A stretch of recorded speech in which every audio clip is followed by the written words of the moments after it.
વડોદરા સ્થિત science ફેકલ્ટીમાં NSUI દ્વારા પરીક્ષાની તારીખોમાં ફેરફાર કરવાની માંગ સાથે આજે રજૂઆત કરવામાં આવી હતી.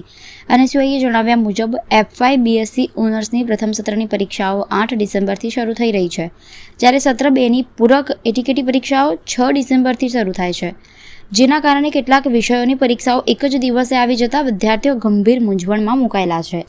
એનએસયુઆઈએ જણાવ્યું કે એટીકેટી અને રેગ્યુલર બંને પરીક્ષાઓ એક જ તારીખે રહેતા વિદ્યાર્થીઓને 2 પેપરમાં તૈયારી માટે માત્ર 1 કલાકનો જ સમય મળે છે, જેના કારણે વિદ્યાર્થીઓ તણાવ અને ચિંતામાં આવી ગયા છે. તેથી પ્રથમ અથવા દ્વિતીય સત્રની પરીક્ષા તારીખોમાં જરૂરી ફેરફાર કરવામાં આવે તો વિદ્યાર્થીઓને મોટી રાહત મળશે. આ સંદર્ભે એનએસયુઆઈના આગેવાનો આવેદનપત્ર આપવા ડીનને મળવા પહોંચ્યા હતા, પરંતુ ડીન ગેરહાજર હોવાથી તેમણે જવાબદાર પ્રોફેસરને આવેદનપત્ર સુપરત કર્યું. એનએસયુઆઈના ઉપપ્રમુખે જણાવ્યું હતું કે એક જ દિવસમાં 2 પરીક્ષાઓ આપવી વિદ્યાર્થીઓ માટે અન્યાયપૂર્ણ છે અને સમયસર તારીખોમાં ફેરફાર કરીને વિદ્યાર્થીઓના હિતમાં નિર્ણય લેવો જોઈએ.